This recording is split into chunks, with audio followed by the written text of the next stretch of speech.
ホテルに着きました。まずはコーヒーをゲットして Google マップで近くの韓国料理屋さんを調べて、美味しそうなとこあったね。超美味しそう。チェックインまでまだ時間があるので、ちょっと雨の中歩きます。そうね、ランチ行きましょう。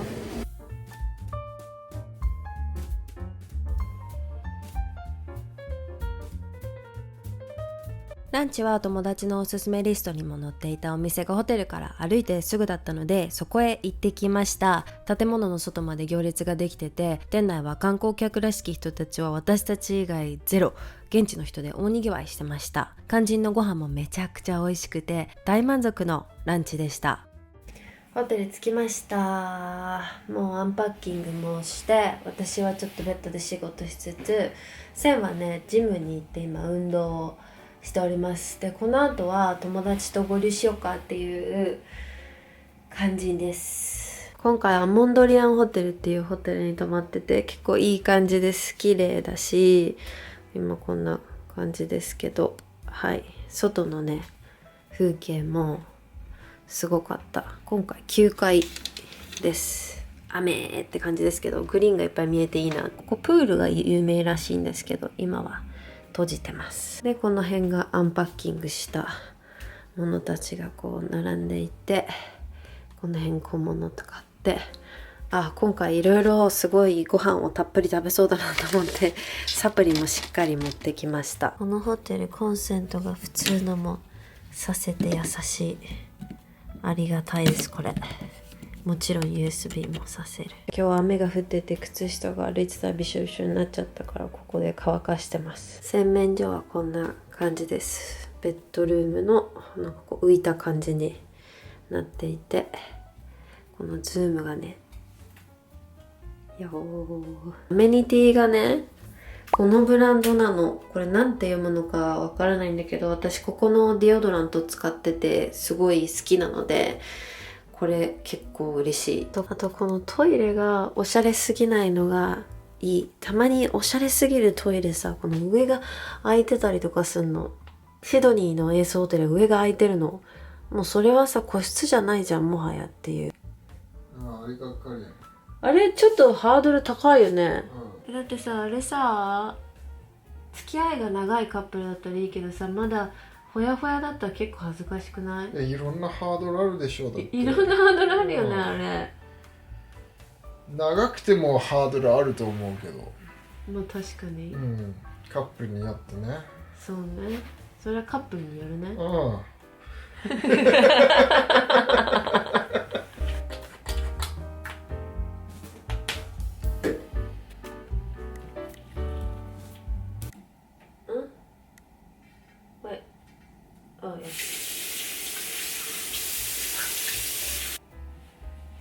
顔洗ってスキンケアしたらだいぶすっきりしました。お疲れ顔がすごかったので洗ってスキンケアしてよかった。センは今シャワー浴びてます。ちなみに水圧はいいらしいです、ここのホテル。よかった。これから友達がホテルに来るので一緒に合流してちょっと買い物とかをしつつ夜ご飯食べに行こうかなって感じです。お化粧します。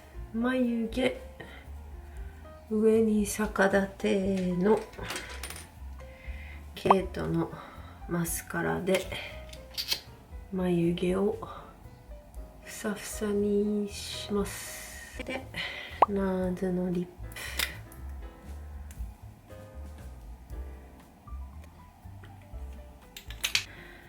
プ、シャネルのハイライター。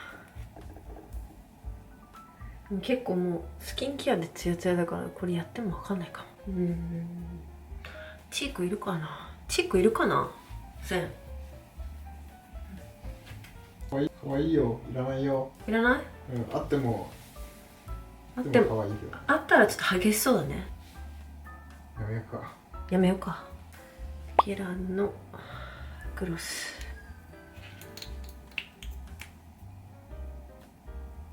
できた。シャワーも浴びて同じ服着てるけど、だいぶすっきりしました。すっきりしたら気持ちお腹が空いてきた気がするな。気のせいかな。最高じゃない？だよね。いっぱい食べれた方がいいよね。そのために来たし。確かに今日のランチ美味しかったね。注文は緊張したけど、確かに全然読めなかったけど、画面とりあえずこれを押そうこれっぽいでいけたね。うんメニュー4つしかなかったしね。それ助かった。もうストイックだなと思って、でも美味しかった。これから友達におすすめされたビーカーっていうセレクトショップかなに行って、その周りにあるお洋服のお店をちょこちょこ見て、あいにくの雨なんですけど、でも天候に負けずにガンガン観光したいと思っていて、いっぱい歩いてもっとお腹空かしてもっといっぱい食べようっていう作戦です。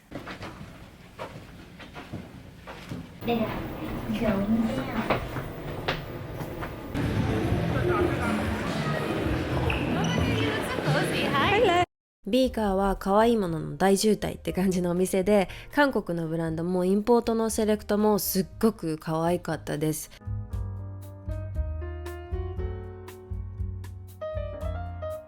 その後は人気のオープンワイワイをチェックして夜ご飯へ。センが Google マップで見つけたナチュラルワインを出すレストランは雰囲気もすごく良くて、ご飯もワインも美味しかったです。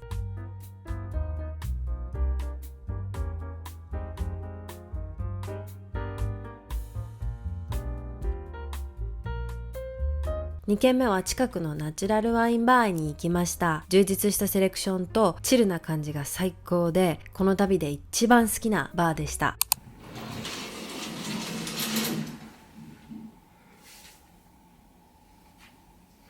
眩しい。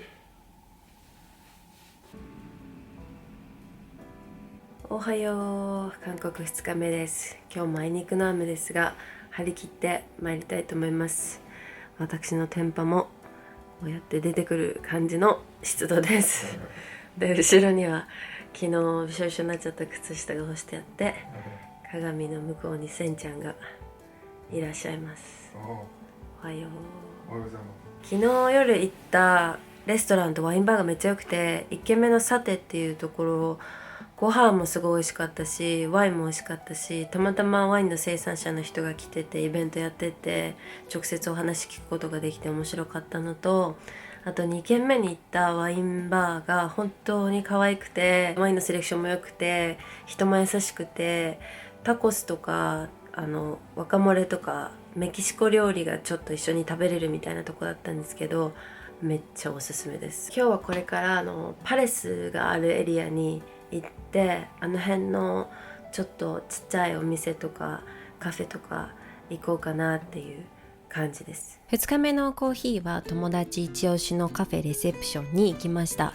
ミニマルなデザインと穏やかな店内で美味しいコーヒーが飲めていい感じでした。2杯目のコーヒーは歩いて10分くらいのところにあるエディションデンマークへ。素敵なカフェだったけど、プラントベースのミルクがピーミルクっていう豆感の強いもの一択なので、ソイやオーツが好きな人はブラックコーヒーがおすすめかもです。ランチは昨日の夜から楽しみにしていた現地の人にも人気のゴートデリ。このずっしりとしたサンドイッチめちゃくちゃ美味しかったです。かなりボリュームがあるのでお腹を空かせていくのをおすすめします。その後は韓国の人気ブランドアモメントのお店へ。お店も店内も本当に可愛くて、夫婦で試着しまくっていろいろ買いました。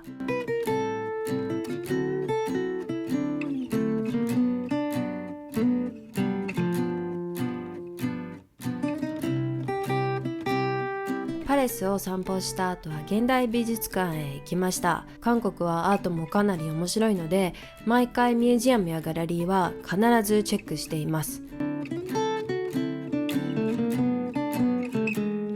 今回やってた植物に関する展示は、最近我が家に植物を迎え入れた我々にはかなり楽しいものでした。その後は夫婦で好きなブランドルメールのお店へ。一軒家を改装したこのお店、本当に可愛くて幸せな気分にしてくれました。ブランドのファンじゃなかったとしても一回行ってみてほしいっていうぐらい素敵で、2人でこんな家に住みたいねと勝手に将来の住む家の参考にしてました。その後はこの旅で一番美味しかったレストランビッグライツへ。ナチュラルワイン好きのおしゃれなカップルからおすすめしてもらって行ったら最高でした。店内も可愛いし、ワインのセレクションも面白いし、もう一回言うけど本当にご飯が美味しかったです。本気でおすすめです。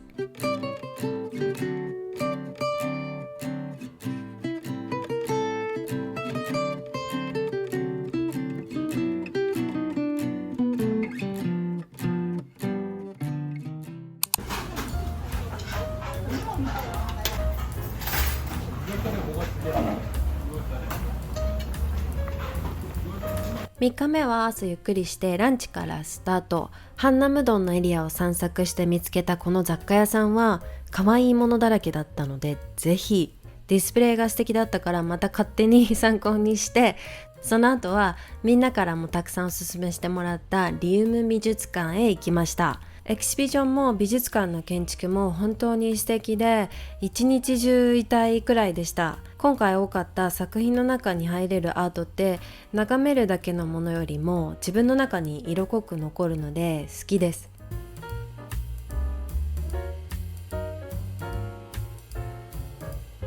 リウム美術館の後は少し足を伸ばしてポストアーカイブファクションへ。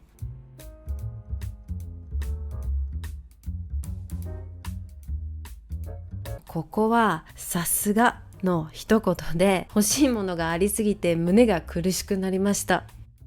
これからみんなにすごいいっぱいおすすめしてもらったワイルドじゃないワイルドダックっていうワインバーレストラン、ワインバーでありレストランであるところに行きます。この間前を通ったらめちゃくちゃ混んでたので、すごい楽しみにしてました。